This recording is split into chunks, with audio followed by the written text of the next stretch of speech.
ನಾನ್ ಶರ್ಮಿತಾ ಶೆಟ್ಟಿ. ಮತಾಂತರ ನಿಷೇಧ ಕಾಯ್ದೆಗೆ ಸಚಿವ ಸಂಪುಟ ಸಭೆಯಲ್ಲಿ ಒಪ್ಪಿಗೆಯನ್ನ ನೀಡಲಾಗಿದೆ. ಹಾಗಾಗಿ ನಾಳೆ ವಿಧಾನಸಭೆಯಲ್ಲಿ ಕಾಯ್ದೆ ಮಂಡನೆಯಾಗುವಂತ ಚಾನ್ಸಸ್ ಇದೆ. ಸಚಿವ ಸಂಪುಟ ಸಭೆಯಲ್ಲಿ ಇವತ್ತು ಮಹತ್ವದ ನಿರ್ಧಾರಕ್ಕೆ ಸರ್ಕಾರ ಬಂದಿದೆ. ಮತಾಂತರ ನಿಷೇಧ ಕಾಯ್ದೆ ಮಂಡನೆಗೆ ಸಂಪುಟ ಸಭೆಯಲ್ಲಿ ಒಪ್ಪಿಗೆ ಸಿಕ್ಕಿದೆ. ಹಾಗಾಗಿ ನಾಳೆ ಕಾಯ್ದೆ ಮಂಡನೆ ವಿಧಾನಸಭೆಯಲ್ಲಿ ಆಗುವಂತ ಚಾನ್ಸಸ್ ಇದೆ. ಇನ್ನು ಸುವರ್ಣಸೌಧದಲ್ಲಿ ನಡೆದಂತ ಸಚಿವ ಸಂಪುಟ ಸಭೆಯಲ್ಲಿ ಮತಾಂತರ ನಿಷೇಧ ಕಾಯ್ದೆಗೆ ಪ್ರತಿಪಕ್ಷ ಕಾಂಗ್ರೆಸ್ ವಿರೋಧವನ್ನ ವ್ಯಕ್ತಪಡಿಸಿದೆ. ಕಾಯ್ದೆ ಮಂಡನೆಗೆ ನಾವು ಬಿಡಲ್ಲ ಅಂತ ಕಾಂಗ್ರೆಸ್ ಹೇಳ್ತಾ ಇದೆ. ಬಟ್ ಈಗ ನಡೆದಿರುವಂತ ಸಚಿವ ಸಂಪುಟ ಸಭೆಯಲ್ಲಿ ಬಿಜೆಪಿಯವರು ಇದಕ್ಕೆ ಓಕೆ ಅಂದಿದ್ದಾರೆ, ಅಂದ್ರೆ ಗ್ರೀನ್ ಸಿಗ್ನಲ್ ಕೊಟ್ಟಿದ್ದಾರೆ. ಬಟ್ ಈಗ ವಿಧಾನಸಭೆಯಲ್ಲಿ ಮಂಡಿಸೋದಕ್ಕೆ ಅನುಮೋದನೆ ಅಂತ ಬೇಕಾಗುತ್ತೆ. ಸೊ ಆ ತಯಾರಿಗಳನ್ನ ನಾಳೆ ಸರ್ಕಾರ ಮಾಡಬಹುದು ಅಂತ ಒಂದು ನಿರೀಕ್ಷೆ ಇದೆ. ಬಟ್ ಕಾಂಗ್ರೆಸ್ ಅವರು ಮಾತ್ರ ಇದಕ್ಕೆ ನಾವು ಬಿಡೋದಿಲ್ಲ, ವಿರೋಧ ಮಾಡೇ ಮಾಡ್ತೀವಿ, ಕಾಯ್ದೆ ಮಂಡನೆಗೆ ನಾವು ಬಿಟ್ರೆ ತಾನೆ, ಅವಕಾಶ ಕೊಟ್ರೆ ತಾನೆ ಅಂತ ಇವ್ರು ಕೇಳ್ತಾ ಇದ್ದಾರೆ ಪ್ರತಿಪಕ್ಷದವರು. ಹಾಗಾಗಿ ಸರ್ಕಾರ ನೆಕ್ಸ್ಟ್ ಏನ್ ಮಾಡುತ್ತೆ ಅನ್ನುವಂತ ಕುತೂಹಲ ಇದೆ. ಈಗ ನಾಳೆನೇ ವಿಧಾನಸಭೆಯಲ್ಲಿ ಕಾಯ್ದೆ ಮಂಡನೆ ಆಗುವಂತ ಚಾನ್ಸಸ್ ಇದೆ. ಸಚಿವ ಸಂಪುಟ ಸಭೆಯಲ್ಲಿ ಇವತ್ತು ಮಹತ್ವದ ನಿರ್ಧಾರ ಆಗಿದೆ.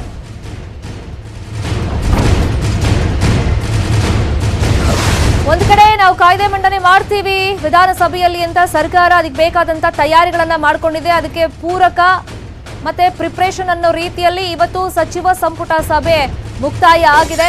ಆ ಒಂದು ಸಭೆಯಲ್ಲಿ ಮಹತ್ವದ ನಿರ್ಧಾರವನ್ನ ಸರ್ಕಾರ ಕೈಗೊಂಡಿದೆ. ಸಚಿವರುಗಳು ಎಲ್ಲರೂ ಕೂಡ ಅದಕ್ಕೆ ಗ್ರೀನ್ ಸಿಗ್ನಲ್ ಅನ್ನ ಕೊಟ್ಟಿದ್ದಾರೆ. ಹಾಗಾಗಿ ನಾಳೆ ವಿಧಾನಸಭೆಯಲ್ಲಿ ಕಾಯ್ದೆ ಮಂಡನೆಗೆ ತಯಾರಿಯಾಗಿದೆ. ಇನ್ನೊಂದು ಕಡೆ ಪ್ರತಿಪಕ್ಷದವರು, ಅದರಲ್ಲೂ ಕಾಂಗ್ರೆಸ್ ಪಕ್ಷದವರು ಯಾವುದೇ ಕಾರಣಕ್ಕೂ ಕಾಯ್ದೆ ಮಂಡನೆಗೆ ನಾವು ಅಲ್ಲಿ ಬಿಡೋದೇ ಇಲ್ಲ, ವಿರೋಧ ವ್ಯಕ್ತಪಡಿಸ್ತೀವಿ ಅಂತ ಆಲ್ರೆಡಿ ಈಗ ಎಚ್ಚರಿಕೆಯನ್ನ ಕೊಟ್ಟಿದ್ದಾರೆ.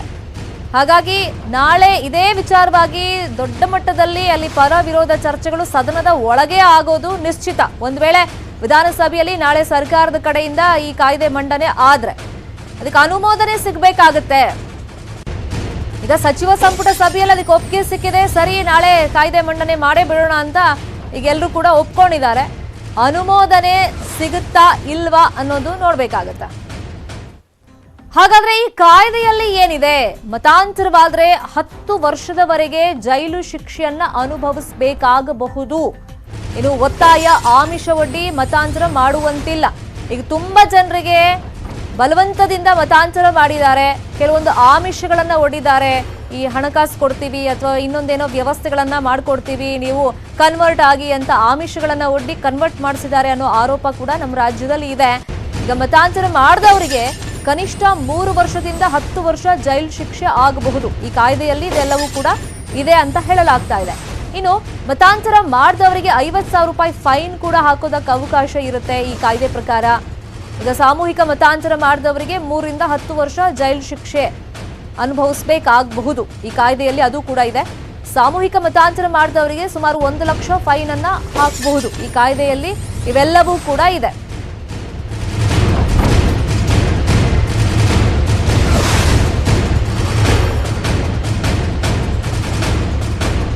ಈ ಹಿಂದಿನಿಂದಲೂ ಕೂಡ ಈ ಮತಾಂತರ ಕಾಯ್ದೆಯನ್ನ ಈಗ ಸದನದಲ್ಲಿ ಮಂಡನೆ ಮಾಡೋದಕ್ಕೆ ಅನುಮೋದನೆ ಪಡೆಯೋ ನಿಟ್ಟಿನಲ್ಲಿ ಸಾಕಷ್ಟು ಪರ ವಿರೋಧ ಚರ್ಚೆಗಳು ನಡೀತಲೇ ಇತ್ತು.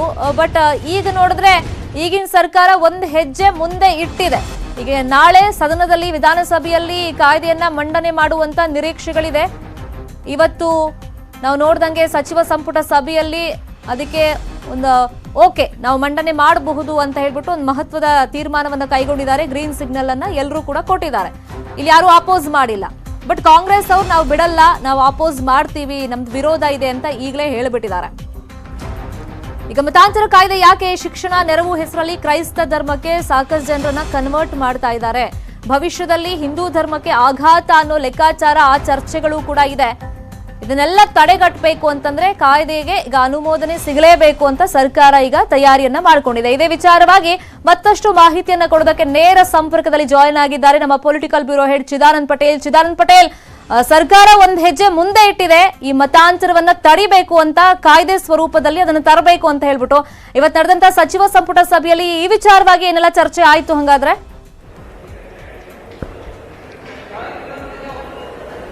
ಶರ್ಮಿತಾ ಶೆಟ್ಟಿ ಸದ್ಯಕ್ಕೆ ಬಹು ವಿವಾದಿತ ಧಾರ್ಮಿಕ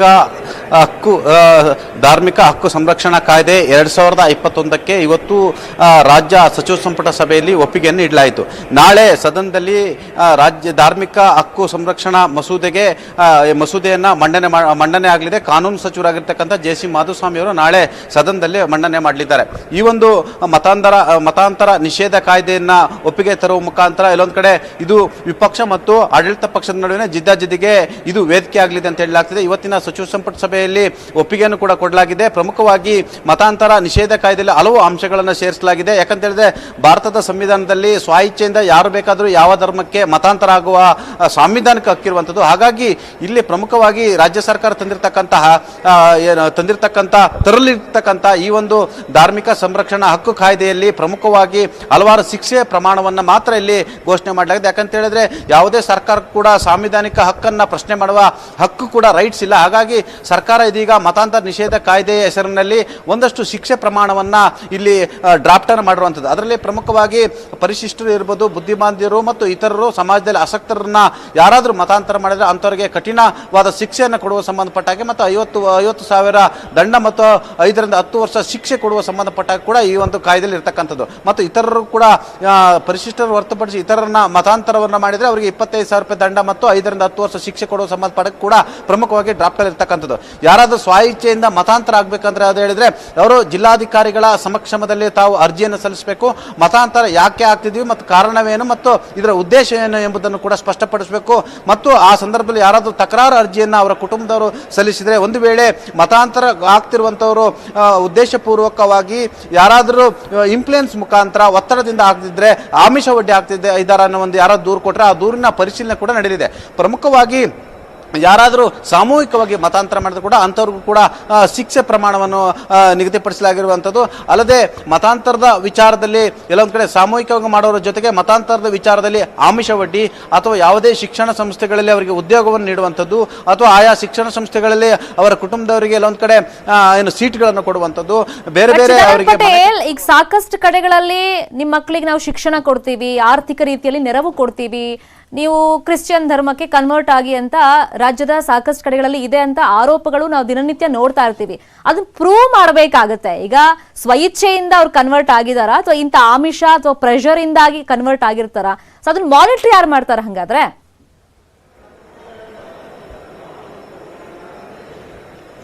ಯಾರಾದರೂ ಈಗ ಮತಾಂತರ ಆಗುವಂಥವರು ಜಿಲ್ಲಾಧಿಕಾರಿಗಳ ಸಮಕ್ಷಮದಲ್ಲಿ ಅರ್ಜಿ ಹಾಕಬೇಕಾಗಿರುವಂಥದ್ದು.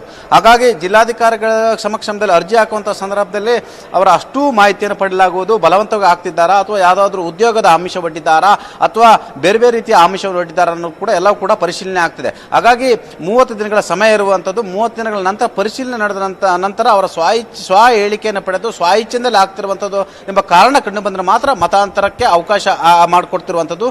ಆದರೆ ಈ ಹಿಂದೆ ಎಲ್ಲ ಒಂದಷ್ಟು ಜಿಲ್ಲಾಧಿಕಾರಿಗಳಿಗೆ ಯಾವುದೇ ರೀತಿ ಅರ್ಜಿಯನ್ನು ಸಲ್ಲಿಸ್ತಿರಲಿಲ್ಲ. ಆದರೆ ಏಕಾಏಕಿ ಅವರು ಇನ್ನೊಂದು ಧರ್ಮಕ್ಕೆ ಮತಾಂತರ ಆಗ್ತಾ ಇದ್ರು. ಹಾಗಾಗಿ ಸಾಮೂಹಿಕವಾಗಿ ಕೆಲವು ಕಡೆ ಮತಾಂತರ ಆಗ್ತಿದ್ರು, ಕೆಲವು ಕಡೆ ಎಲ್ಲೊಂದು ಕಡೆ ಆಯಾ ಕೆಲವು ಪ್ರದೇಶಗಳಲ್ಲಿ ಬಹುತೇಕ ಹಿಂದುಳಿದವರು ಮತ್ತು ಪರಿಶಿಷ್ಟರೇ ಮತಾಂತರ ಆಗ್ತಿದ್ದಾರೆ ಎಂಬ ಗಂಭೀರ ಆರೋಪ ಬಂತು. ಅಲ್ಲೂ ಕೂಡ ಹಲವಾರು ಕಾರಣಗಳಿದ್ವು. ಒಂದು ಕಡೆ ಅಲ್ಲಿ ಸವರ್ಣೀಯರ ಬಹಿಷ್ಕಾರ ಇರುವಂಥದ್ದು, ಬಡತನ ಇರುವಂಥದ್ದು, ಉದ್ಯೋಗ ಇಲ್ಲದಲ್ಲೇ ಇರತಕ್ಕಂಥದ್ದು, ನಿರುದ್ಯೋಗ ಇಲ್ಲದಲ್ಲೇ ಇರತಕ್ಕಂಥದ್ದು ಮತ್ತು ತಾವು ಇರುವ ಧರ್ಮದಲ್ಲಿ ಅವರನ್ನ ಕೀಳು ಮಟ್ಟದಲ್ಲಿ ನೋಡುವಂಥದ್ದು ಮತ್ತು ಅವರಿಗೆ ದೇವಸ್ಥಾನಗಳಲ್ಲಿ ಪ್ರವೇಶ ಇಲ್ಲದಿರುವಂಥದ್ದು ಮತ್ತು ತಾವು ಇರ್ತಕ್ಕಂಥ ಧರ್ಮದಲ್ಲೇ ಇತರ ಧರ್ಮದಲ್ಲಿ ಅವರನ್ನ ಕೀಳಾಗಿ ನೋಡುವ ಕಾರಣಕ್ಕಾಗಿ ಬಹಳಷ್ಟು ಕಾರಣಕ್ಕಾಗಿ ಮತಾಂತರಗಳಾಗ್ತಿದ್ರು. ಆದರೆ ಈಗ ಈ ಸರ್ಕಾರ ಮಾಡಿರ್ತಕ್ಕಂಥ ಹೊಸ ಕಾಯ್ದೆಯಲ್ಲಿ, ಹೊಸ ಡ್ರಾಫ್ಟ್ನಲ್ಲಿ ಯಾರು ಕೂಡ ಸುಲಭವಾಗಿ ಮತಾಂತರ ಆಗಲಿಕ್ಕೆ ಸಾಧ್ಯವಿಲ್ಲ. ಜಿಲ್ಲಾಧಿಕಾರಿಗಳ ಸಮಕ್ಷಮದಲ್ಲಿ ಅವರು ಅರ್ಜಿಯನ್ನು ಸಲ್ಲಿಸಬೇಕು. ಜಿಲ್ಲಾಧಿಕಾರಿಗಳೇ ನಿರ್ಧಾರ ಮಾಡಬೇಕಾಗಿದ್ದರಿಂದ ಒಂದಷ್ಟು ಜನ ಅಂದರೆ ಆಮಿಷ ಒಡ್ಡಿ ಅವರಿಗೆ ಉದ್ಯೋಗ ಮತ್ತಿತರ ರೀತಿಯ ಆಮಿಷ ಒಡ್ಡಿ ಯಾರನ್ನು ಕೂಡ ಮತಾಂತರ ಮಾಡೋದು ಇನ್ನು ಮುಂದೆ ಅಷ್ಟು ಸುಲಭದ ಕೆಲಸವಲ್ಲ. ಯಾಕಂತ ಹೇಳಿದ್ರೆ ಬಹುತೇಕ ಆರೋಪ ಇರುವಂತದ್ದು ಕ್ರಿಶ್ಚಿಯನ್ ತುಂಬಾ ಕಡೆ ಏನಾಗ್ಬಿಡುತ್ತೆ ಚಿದಾನಂದ್ ಪಟೇಲ್ ಅಂತಂದ್ರೆ, ಈಗ ಕನ್ವರ್ಟ್ ಆಗಿದ್ರು ಕೂಡ ಈ ಹಿಂದೆ ಯಾವ ಧರ್ಮದಲ್ಲಿದ್ರು ಅದನ್ನು ಫಾಲೋ ಮಾಡ್ತಿರ್ತಾರೆ. ಆ ಕಲ್ಚರ್ನ ಕನ್ವರ್ಟ್ ಆಗಿರ್ತಾರಲ್ಲ ಆ ಧರ್ಮನೂ ಕೂಡ ಫಾಲೋ ಮಾಡ್ತಾ ಇರ್ತಾರೆ. ಕಂಪ್ಲೀಟ್ ಆಗಿ ಆಗಿರೋದಿಲ್ಲ ಅವರು. ನೀವ್ ಹೇಳ್ದಂಗೆ ಒಂದು ಪ್ರೆಷರ್ಗೋ ಅಥವಾ ಆರ್ಥಿಕ ನೆರವಿನಿಂದನೋ ಉದ್ಯೋಗ ಕೊಡ್ತಾರೆ ಅಂತನೋ ಈ ಎರಡನ್ನೂ ಫಾಲೋ ಮಾಡ್ತಿರ್ತಾರೆ. ಅಂತ ಕೇಸ್ಗಳಲ್ಲಿ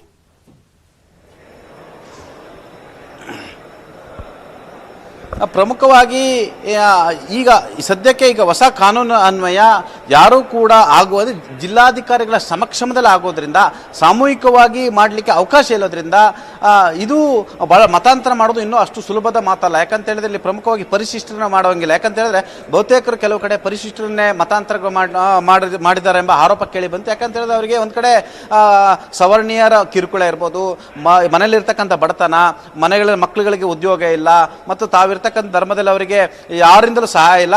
ಅನಿವಾರ್ಯವಾಗಿ ಇತರ ಧರ್ಮದವರು ಬೇರೆ ಬೇರೆ ರೀತಿಯ ಸಹಾಯ ಮಾಡುವ ಮುಖಾಂತರ, ಅವರಿಗೆ ಉದ್ಯೋಗ ಕೊಡುವ ಮುಖಾಂತರ, ಅವರಿಗೆ ಮನೆ ಕಟ್ಟಿಸಿಕೊಡುವ ಮುಖಾಂತರ ಅವರ ಬಡತನ ನಿವಾರಣೆಗೆ ಸಹಾಯ ಮಾಡುವಂತ ವಿಚಾರದಲ್ಲಿ ಮುಂದೆ ಬಂದು ಮತಾಂತರ ಮಾಡ್ತಿದ್ರು ಅಂತೇಳಿ ಗಂಭೀರ. ಹಾಗೆ ಸಂಪರ್ಕದಲ್ಲಿ ಚಿದಾನಂದ್ ಪಟೇಲ್ ನಮ್ಮ ಜೊತೆ ಮಾತನಾಡೋದಕ್ಕೆ ಬಿಜೆಪಿ ಶಾಸಕರಾಗಿರುವಂತಹ ಗೂಳಿಹಟ್ಟಿ ಶೇಖರ್ ಅವರು ಫೋನ್ ಸಂಪರ್ಕದಲ್ಲಿ ಜಾಯಿನ್ ಆಗಿದ್ದಾರೆ. ಗೂಳಿಹಟ್ಟಿ ಶೇಖರ್ ಅವರು, ನೆನ್ನೆನೂ ಕೂಡ ನಾನು ಮಾತಾಡಿಸಿದಾಗ ನೀವು ಹೇಳ್ತಾ ಇದ್ರಿ, ಒಂದು ವಿಡಿಯೋ ನೀವೇ ರೆಕಾರ್ಡ್ ಮಾಡಿರುವಾಗ ಪೊಲೀಸರು ನಮಗೆ ಸಾಥ್ ಕೊಡ್ತಾ ಇಲ್ಲ, ಅವ್ರಿಗೆ ಸಾಥ್ ಕೊಡ್ತಾರೆ, ಸ್ವಯಂ ಪ್ರೇರಣೆಯಿಂದ ಒಂದು ದೂರು ದಾಖಲು ಮಾಡ್ಕೊಳ್ಳಲ್ಲ, ನಾವು ಕಂಪ್ಲೇಂಟ್ ಕೊಟ್ಟರು ಅದನ್ನ ತಗೊಳಕ್ ರೆಡಿ ಇಲ್ಲ, ಆಕ್ಷನ್ ತಗೊಳ್ಳೋದಿಲ್ಲ ಅಂತ.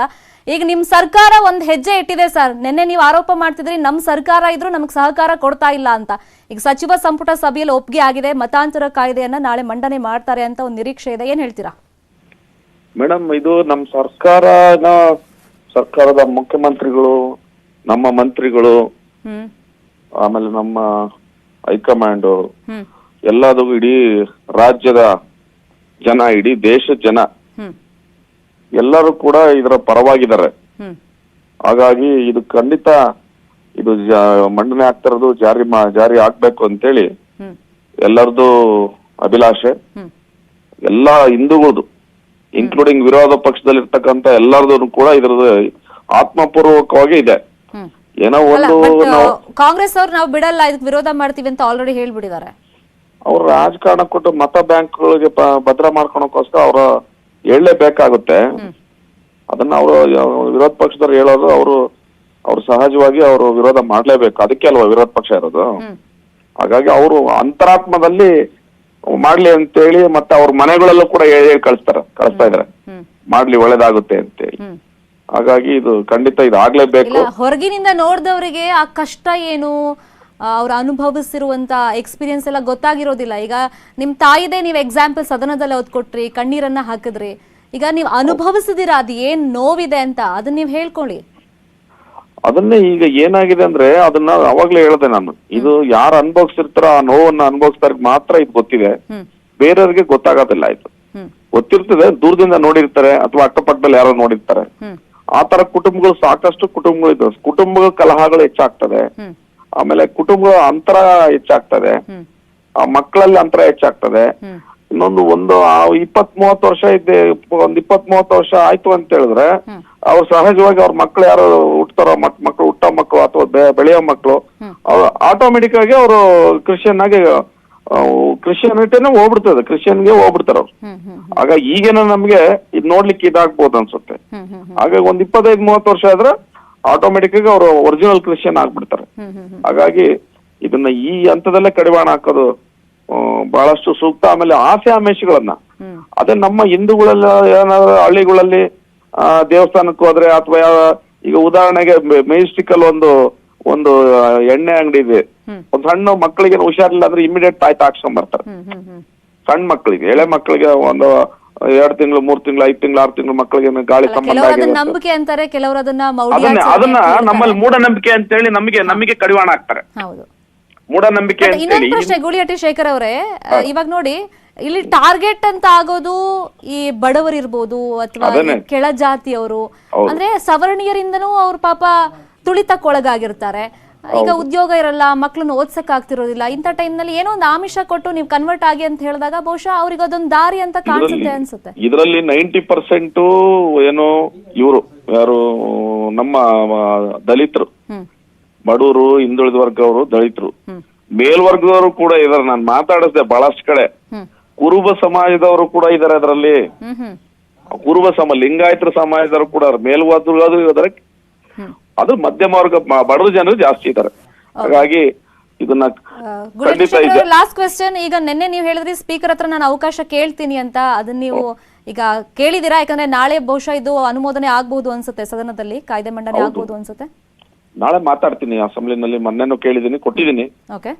ನಿನ್ನೆದು ಪ್ರಸ್ತಾವ ಮಾಡ್ತೀನಿ. ನಾಳೆ ಖಂಡಿತ ಇದರಲ್ಲಿ ಅವಕಾಶ ಸಿಕ್ಕರೆ ನಾವು ಖಂಡಿತ ಮಾತಾಡ್ತೀವಿ. ಓಕೆ. ಇದಂತೂ ಸ್ವಾಗತ ಮಾಡ್ಬೇಕಾಗುತ್ತೆ. ಅದ್ರ ಜೊತೆಗೆ ನಮ್ಮ ಪೊಲೀಸ್ ಇಲಾಖೆ, ವಿಶೇಷವಾಗಿ ಪೊಲೀಸ್ ಇಲಾಖೆ, ಕಂದಾಯ ಇಲಾಖೆಗಳು ನಮ್ದೇ ಸರ್ಕಾರದಲ್ಲಿದ್ರು ಕೂಡ ನಮ್ಮ ವಿರುದ್ಧವಾಗಿ ಮಾಡುವಂತ ಕೆಲಸ ಆಗ್ತದೆ. ಸರ್ಕಾರದಲ್ಲಿ ನಮ್ಮವ್ರ ಮೇಲೆ ನೆನ್ನೆನೂ ನೀವು ಪ್ರಸ್ತಾಪ ಮಾಡಿದ್ರಿ, ನಮಗ್ ಸಪೋರ್ಟ್ ಕೊಡ್ತಾ ಇಲ್ಲ, ಇಂಥದ್ ಪ್ರೂಫ್ ಇದ್ರೂನು ಅವ್ರಿಗೆ ಸಪೋರ್ಟ್ ಮಾಡ್ತಾರೆ ಅಂತ. ಈಗ ಆಯಾ DC-ಗಳಿಗೆ ಅಕಸ್ಮಾತ್ ಪರ್ಮಿಷನ್ ಕೊಟ್ರೆ ನೆಕ್ಸ್ಟ್ ಏನಾಗ್ಬೋದು ನೋಡೋಣ, ನಾಡಿನ ಬೆಳವಣಿಗೆ ಏನೇನಾಗುತ್ತೆ ಅಂತ. Thank you so much Gulihatti Shekhar ಅವರೇ, ನ್ಯೂಸ್ 18 ಕನ್ನಡಕ್ಕೆ ರಿಯಾಕ್ಷನ್ ಕೊಟ್ಟಿದ್ದಕ್ಕೆ. ಮತ್ತಷ್ಟು ಸುದ್ದಿ ನೋಡೋಣ ಬ್ರೇಕ್ ಆದ್ಮೇಲೆ. ಬೆಳಗಾವಿ ಜಿಲ್ಲೆಯಲ್ಲಿ ಇತ್ತೀಚೆಗೆ ಸದ್ದು ಮಾಡ್ತಾ ಇರೋ ಒಂದು ಹೆಸರು